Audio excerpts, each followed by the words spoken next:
It was 2:14 a.m. when I spotted her again, illuminated by the faint glow of my porch light.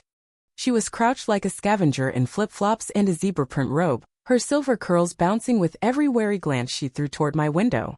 In one hand she held a shiny purple power strip. In the other, the heavy yellow extension cord attached to her souped-up ATV. Without hesitation, she plugged it into my outdoor outlet as if she owned the place, then sauntered off humming "I'm Too Sexy" like it was no big deal. I stood at the upstairs window dumbfounded, clutching a bowl of cereal that had turned to mush. There it was, undeniable EVY Denke. My neighbor Lisa was siphoning my electricity to juice up her bedazzled suburban tank in the dead of night. This wasn't her first heist. No, it was the fourth. But it would be her last. It all started when I noticed my electric bill had spiked by nearly $150. I live Alanino kids, no wild parties, no spotlight for alien landings, just me, my dog Max, and a modest two-bedroom house with no power-hungry mysteries. At first I blamed the air conditioning or maybe a faulty water heater, but the math didn't check out. Then during a chat over the fence, my other neighbor, Henry, quipped, "You might want to keep an eye out. Lisa's been borrowing more than just flour lately." I chuckled until I didn't. Curiosity morphed into suspicion, suspicion into action. I ordered the cheapest Wi-Fi security cam I could find, dubbed it Blinky, and aimed it right at the suspiciously convenient outdoor socket. 3 days later, Lisa strutted into frame like she was auditioning for a reality show. She didn't even glance around, just plugged in her flashy ATV with practiced ease, popped her gum, and strolled off like she just claimed my deed. She left the cord slung over my azaleas like a lifeline and returned 4 hours later with the latte in one hand and a portable speaker in the other. When I confronted her politely, I might add, she laughed. "Honey, maybe your wiring's just cursed or something. Ever consider that?" she said with a smirk that could shatter glass. I showed her the footage. She squinted like it was blurry, mumbled something about fake videos, and waddled back to her yard, muttering about calling her brother in tech. She didn't deny it. She just rewrote the narrative. That's Lisa's superpower, a delusionist with the confidence of a reality star and the ethics of a cartoon crook. The next morning, my mailbox was stuffed with used ATV flyers and a note in purple glitter pen that read, "Time to upgrade, old man." It smelled like coconut sunscreen. I wasn't even mad, he was impressed. But I was also done. I weighed my options. The HOA was useless, and the local cops knew Lisa by name thanks to her weekly rants about rogue birdhouses and overly cheerful delivery guys. Confront her again? She'd just turn it into a verbal sparring match and cast me as the grumpy hermit who hates fun. Ignore it? I could, but then she'd win, and Lisa doesn't win quietly. She'd celebrate with blaring 90s pop remixes from her ATV speakers at dawn on weekends. So I started plotting not revenge but justice. Elegant, poetic justice. First, I needed to know my foe. A stroll around the block revealed something chilling. Lisa's ATV wasn't just a toy, it was her crown. It boasted neon underglow, flame stickers, and a custom plate reading "Lisa RULZ." It had Bluetooth, 4 cup holders, and what I'm pretty sure was a rear-view EW camera. It was always charged, no solar panels or cords at her place. One night, while walking Max, I peeked into her garage and saw it. A chaotic nest of extension cords, power strips, and splitters, coiled like electric serpents. She'd been tapping into multiple houses like a budget vampire with a hardware store discount card. I couldn't just unplug her, had it make me as petty as her. I needed a statement, something to make her rethink ever eyeing another outlet. No violence, just psychological fireworks. I called my cousin Jake, who does props for community theater. "Ever built a glitter cannon with motion sensors?" I asked. He laughed. "You're finally asking the good stuff." The trap was set, the bait laid, and Lisa was about to learn that real power didn't come from a socket, it came from strategy, patience, and a little cam named Blinky. She didn't show the next night. I wondered if she'd caught on, maybe seen the footage and backed off. But then I remembered who I was dealing with. Lisa doesn't retreat, she recalibrates. 2 days later, I woke to an engine roaring outside. I stumbled to the window, already braced for the worst. There she was, perched on her now lime green ATV, sporting giant shades and a sweatshirt that read, "Let the Queen charge." She wasn't hiding anymore. She looked up, grinned, and plugged her yellow cord into my outlet like she was starting a parade. Max barked. I gaped as the boldest woman alive treated my home like her personal gas station. I stormed out, trying to stay calm. Lisa, we talked about this, I said, pointing at the cord. She stared blankly and replied, I thought it over and I don't care. I unplugged it. She plugged it back. We danced this absurd tug-of-war 3 times until she said, You don't even use this outlet, it's practically public property. Like your charm. Then she revved her engine and peeled out backward, scattering gravel across my driveway. I paced for hours, sipping tepid coffee, muttering like a man unhinged. This wasn't just about electricity, it was about respect, boundaries, and not letting Lisa turn my life into her runway. I took action. I killed the outlet. Cut the breaker, capped the wires, and slapped a blank plate over it. That night she returned as predicted. I watched from the shadows as she stomped over with her power strip, bent down, and stopped cold. Confusion turned to frustration, then to a slow burn rage as she realized her free ride was over. She marched back to her ATV, stood there glaring at my house like she could torch it with her mind, and left. I grinned, it felt like Vitória. Until morning when I found my front tires slashed. Clean, deliberate cuts, no accident. No proof, but I knew. Everyone knew. Lisa doesn't just strike back, she escalates. I filed a police report, snapped photos, did the whole routine. The cop, stifling a chuckle, asked, You think she did it over an ATV plug? I didn't answer, I didn't have to. The neighborhood knew, but no one wanted to tangle with Lisa. She was the HOA's boogeyman, menace with time, tools, and zero shame. So I switched gears. I'd fight her with her own weapons, drama, flair, and spite. I called Jake again and asked for a theatrical, harmless trap. He arrived that weekend with a gadget straight out of a magic show, a fake outlet plate rigged with a glitter bomb, set to blow if plugged into a dummy socket. We tested it on a patio chair. It's still shimmering.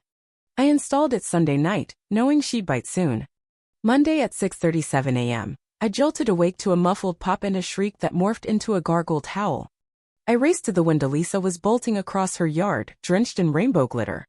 Her robe soaked it up, her face gleamed like a disco ball, and her hair sparkled with gold and teal streaks. Max barked like he'd seen a miracle. Lisa screamed my name, not shouted, screamed and pounded my door like a glitter-dusted fury. I didn't open it, just sipped coffee and watched through the peephole. She gave up, muttering about calling the news, and stormed off, leavoying a glitter path like a crazed fairy. Later, she posted in the neighborhood Facebook group, someone setting traps on their property. My rights are violat, I could have been hurt. Reactions ranged from nervous emojis to outright giggles. Henry dropped a meme of a possum in shades. Someone wrote, Maybe don't trespass at dawn. The tide was shifting, Lisa was slipping. But she wasn't finished.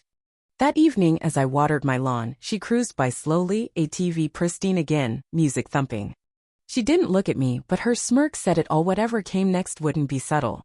The power war had begun, and it wasn't about what's Anna Marie, it was about control, turf, and the right to not have your home hijacked by a suburban warlord.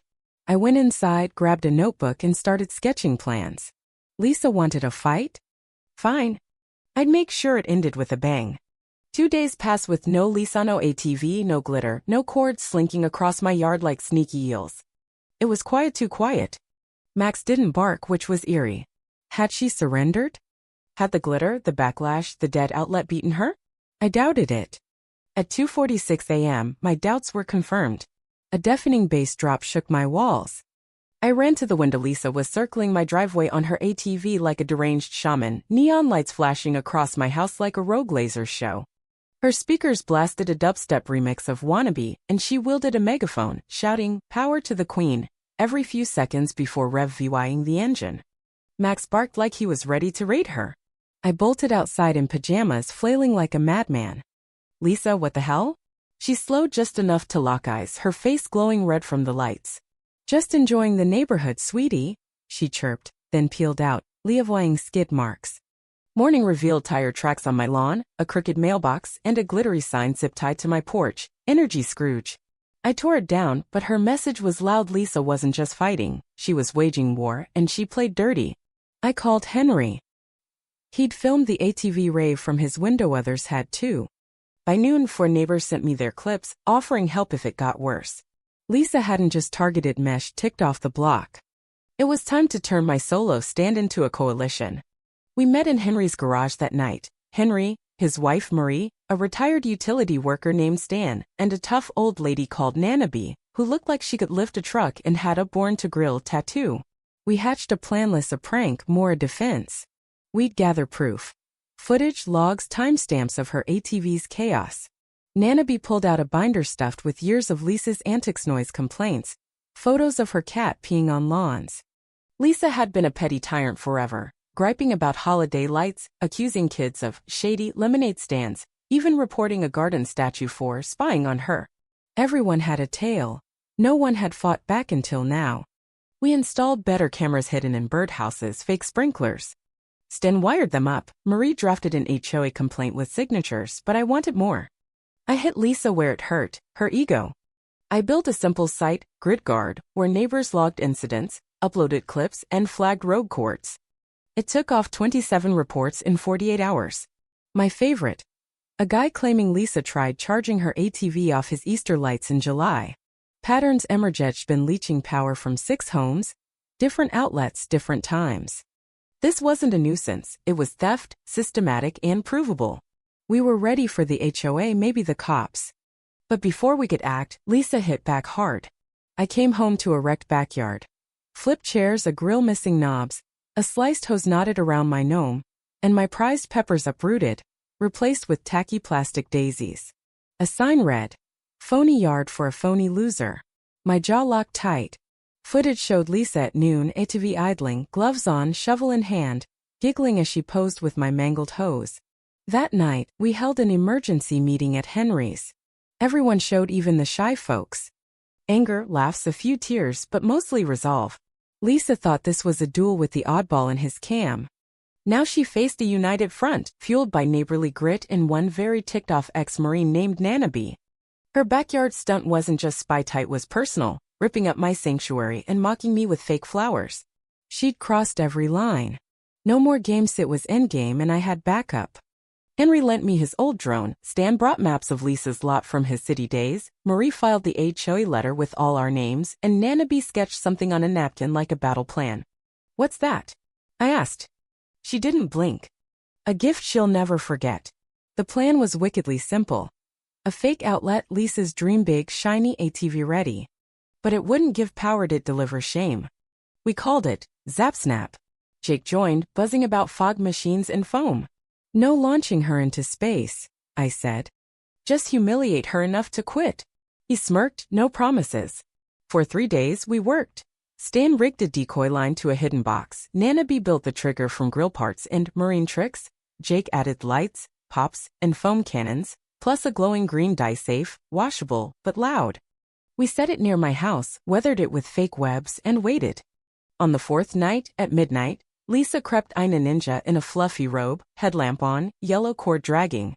She saw the outlet, grinned like she'd won the lottery, and plugged in. Instantly, a hum, a hiss foam blasted her chest. She yelped, stumbled, green light pulsed, a sci-fi whine sounded, then dye sprayed, coating her in neon mist. She slipped, fell, her headlamp spinning in a bush like a beacon of defeat. The street watching from windows, phones stifled cheers. Lisa, soaked and glowing, yanked the cord and fled, Leah VYing green prints. I nearly choked laughing. Max barked approval. It was perfect. Next morning, the clip hit GridGuard. Henry made a montage, Marie captioned it, someone remixed it. Lisa stormed over, still faintly green, wrapped in a towel, banging my door. "You'll regret this sabotage, assault, terrorism," she spat. I sipped coffee. "Lisa, you trespassed again, trashed my yard, my car, plugged into my stuff. You got what you earned." She opened her mouth, but Nana B stepped up, phone out. "Footages with the HOA and news, just in case." Lisa froze, turned, and marched off as Henry waved. Stan saluted, Marie tossed confetti. By dusk, the HOA fined her, ordered her to fix my yard or face worse. Peace that led, no revs, no theft, no glitter wars. But as I sat on my porch, Max snapping, I knew Lisa wouldn't fade quietly. Sure enough, a MOVYing truck rolled up next door, not hers, her cousin Tara's. Tara stepped out, taller, clutching a smart clipboard, shades huge, shirt reading Tara Reigns. Her smirk screamed trouble. She was here to reignite the fuse. Peace was on borrowed time.